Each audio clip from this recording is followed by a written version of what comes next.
Okay, so I decided to open this little helicopter. I just got this, and I just couldn't leave it alone.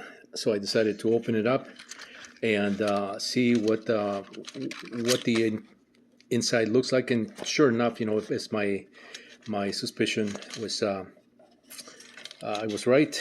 Not so much a suspicion, but it's because I know how these things pretty much operate. And so I figured this has something similar to the way most helicopters are built.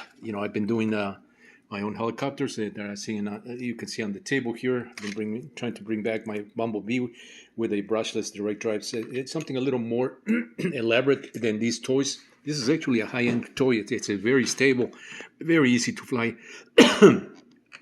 Well, I wouldn't say really, really easy to fly because a beginner, you're going to have to get used to the controls, and that takes a little while. Even for myself, going around in my living room and doing turns, that takes a little bit of skill. So I wouldn't say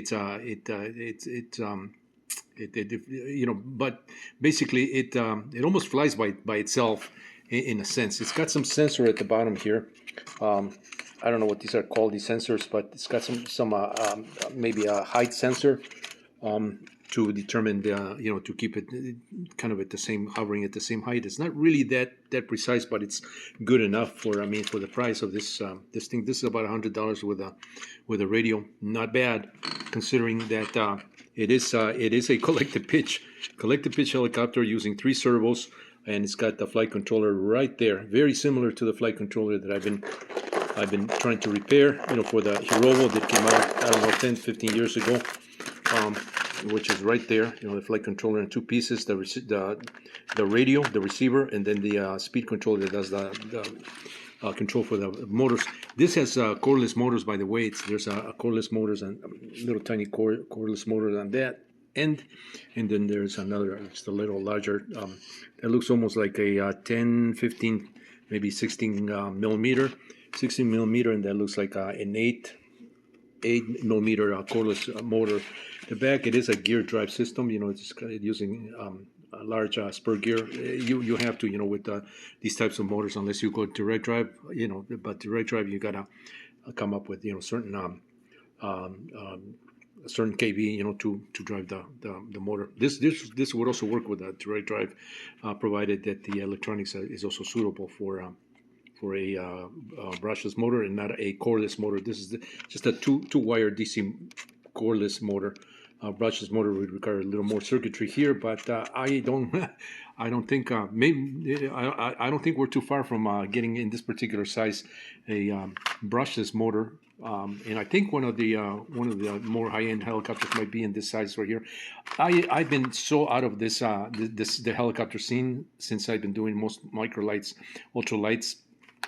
Because I put away all my helicopters, from back, they've been in storage for about 10, 15 years. So I've been out of that scene for that long, believe it or not.